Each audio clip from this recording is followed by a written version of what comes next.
Mettre de la littérature au cinéma, est-ce que c'est toujours facile?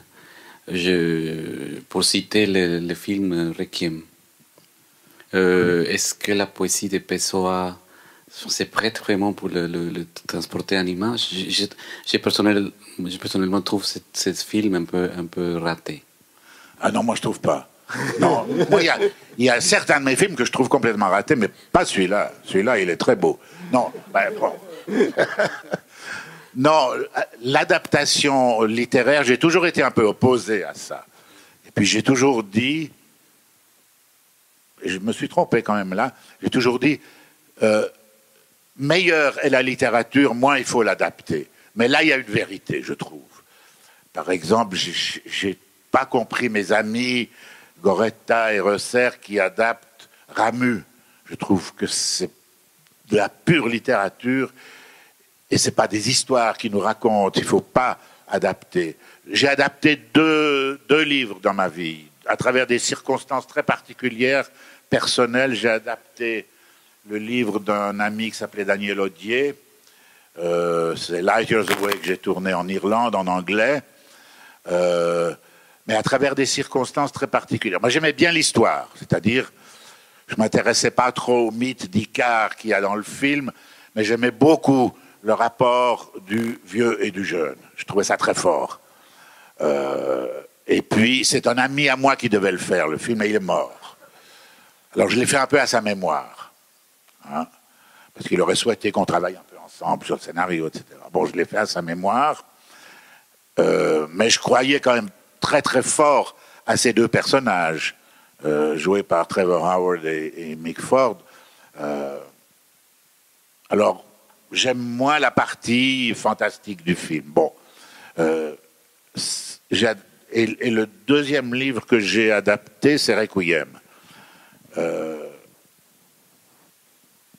Mon compère, mon ami Bernard Comment, avec qui j'ai écrit 4 de mes scénarios, est le traducteur français d'Antonio Tabucchi, l'écrivain italien, qui a écrit Requiem, mais qu'il a écrit en portugais, parce que Tabucchi vit aussi bien à Lisbonne qu'en Italie, et il a écrit en portugais. Et ils m'ont un peu poussé les deux. Moi, j'ai dit non, c'est une histoire de fantôme. Très belle. C'est un livre magnifique. Livre magique et magnifique. Un livre d'amour de la ville de Lisbonne et de ses habitants aussi. Et moi, je suis amoureux d'eux complètement. J'ai déjà fait un film d'amour en 82 dans la ville blanche avec Lisbonne comme personnage.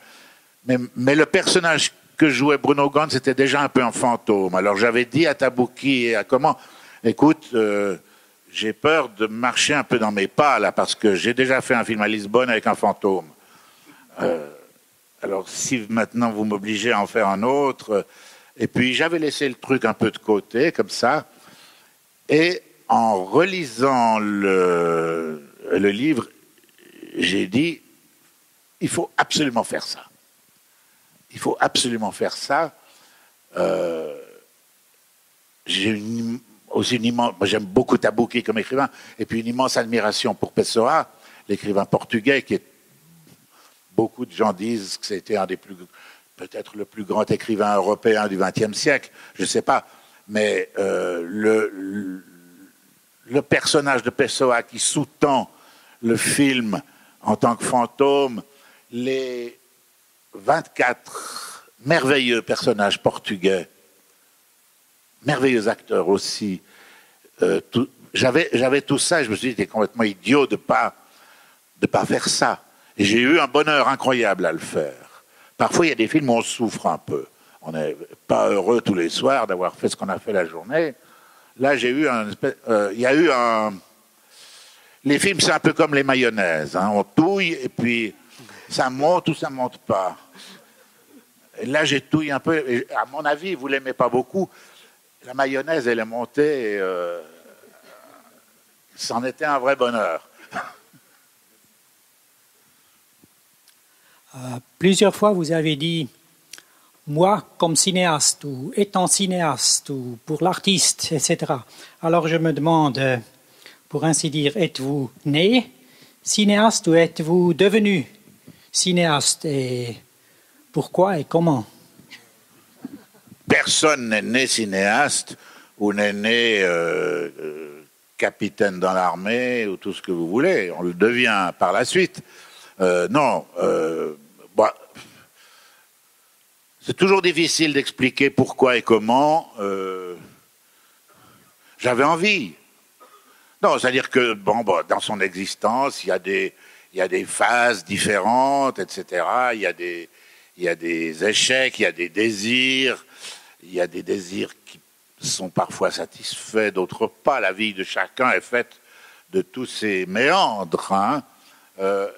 Moi, à partir de l'âge de 17 ans, c'est la découverte du cinéma à travers le néoréalisme italien qui m'a frappé très fort. Hein. Mais à l'époque, en 1947, en Suisse, il n'y avait pas de cinéma, donc il n'y avait pas d'école de cinéma, il n'y avait pas la télévision, il n'y avait donc aucune possibilité d'approcher le métier. Il fallait partir à l'étranger. Mon père ne pouvait pas me payer des études à l'étranger. Donc, j'avais mis ça un peu de côté. Et puis, j'ai été dans la marine marchande. J'ai énormément aimé ça pendant quelques années. Puis quand mais je voulais pas passer ma vie sur la mer. Et quand je suis rentré, j'avais 25 ans, je me suis dit, il faut quand même que je fasse quelque chose. Et j'ai dit, ce sera le cinéma. Mais j'avais 25 ans, c'est pas le jour de ma naissance que je l'ai dit. J'ai dit, ce sera le cinéma, vas-y. Et puis, Inch'Allah, parce que c'est pas, on vous l'apporte pas sur un plateau, le cinéma. Il faut aller le chercher.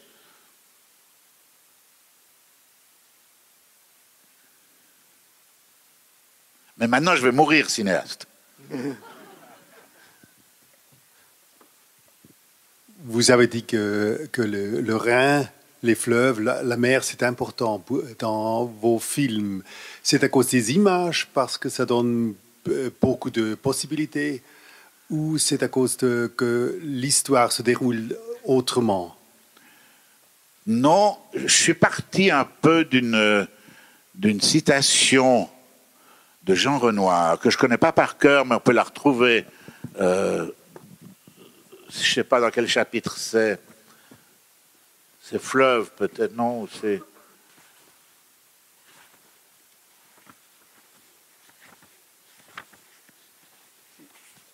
C'est Fleuve. Oui, mais... Alors, lis là. Je n'ai pas mes lunettes là, je crois. C'est la fin du chapitre. Oui, tu cites également ce passage dans Jonas et Lila. Oui, il est cité dans le film et dans le livre. Oui. Et je cite Jean Renoir dans cette scène. Il dit « Je ne conçois pas le cinéma sans eau. Il y a dans le mouvement du film un côté inéluctable qui l'apparente au déroulement des fleuves. Ça, c'est l'explication maladroite d'une sensation. En réalité, les liens qui unissent le cinéma et le fleuve sont plus subtils et plus forts parce qu'inexplicables. » Moi, j'ai une petite explication. Lui, il n'en a pas. Non, moi, j'aime l'eau. Je suis un homme, je suis un Méditerranéen. Ma famille vient du sud de la France et de Trieste. Et les seuls endroits où je me sens bien, c'est les grands ports. C'est les grands ports du sud de l'Europe. Voilà. Et j'aime la mer et l'eau. Et puis j'aime aussi beaucoup les fleuves parce que c'est une image de force, mais sans violence. C'est une image de puissance. En plus, je suis absolument fasciné par la vitesse des fleuves. Je trouve que c'est la vitesse la plus juste. Je le dis dans le livre, il y a 3 vitesses que j'aime. C'est le cargo sur la mer, la vitesse du fleuve et la bicyclette dans le paysage. Voilà, ça c'est les 3 vitesses que j'aime le mieux. Et voilà, Alors peut-être que je terminerai comme Renoir, c'est inexplicable. C'est une sorte, je dirais pas d'obsession, mais d'amour permanent qui revient de film en film. Oui, puis il y a aussi le fait qu'à Genève, j'ai toujours dit que c'était une ville infilmable, ce qui est vrai.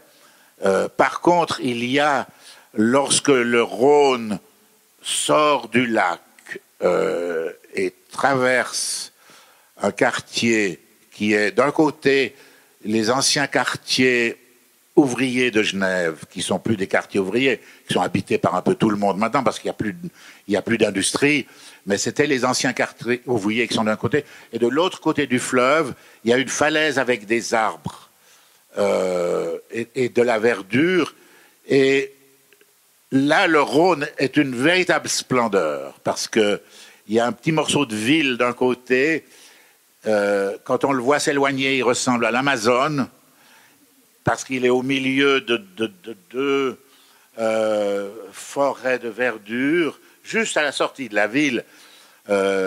Et c'est un endroit dont je suis complètement amoureux. Et j'ai tourné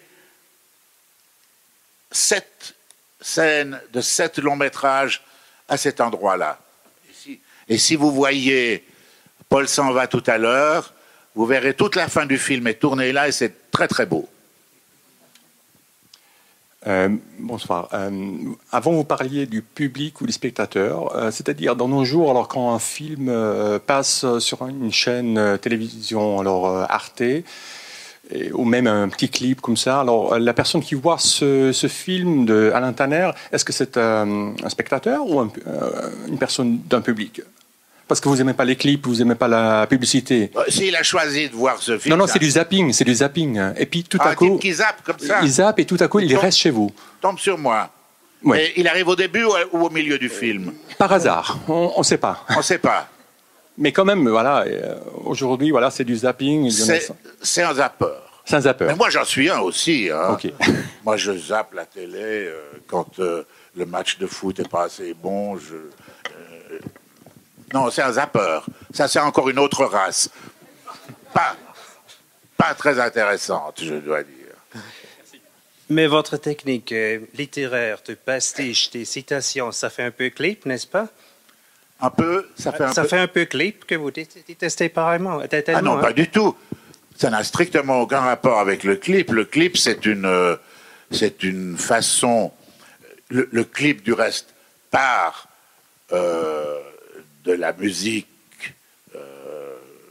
pop, de la musique rock, de la musique tout ce que vous voulez, et met cette musique en image, mais en exagérant énormément le tempo et la vitesse.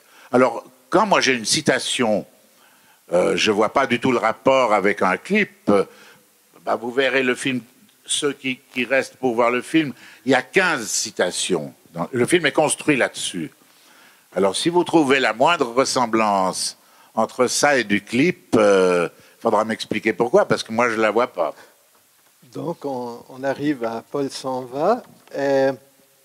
Alain Tanner a promis de dire quelques mots d'introduction à la projection de Paul s'en va. Donc, si vous n'avez pas d'autres questions pour le moment, je vous invite à nous rejoindre pour Paul s'en va.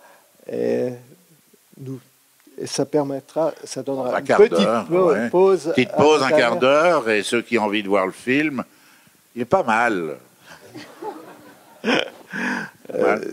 J'espère que ça vous donnera le regret qu'Alain Tanner ait déclaré que c'est son dernier film et qu'il n'en fera plus. Merci d'être venu, merci d'avoir répondu à nos questions. Merci à toi et merci à vous.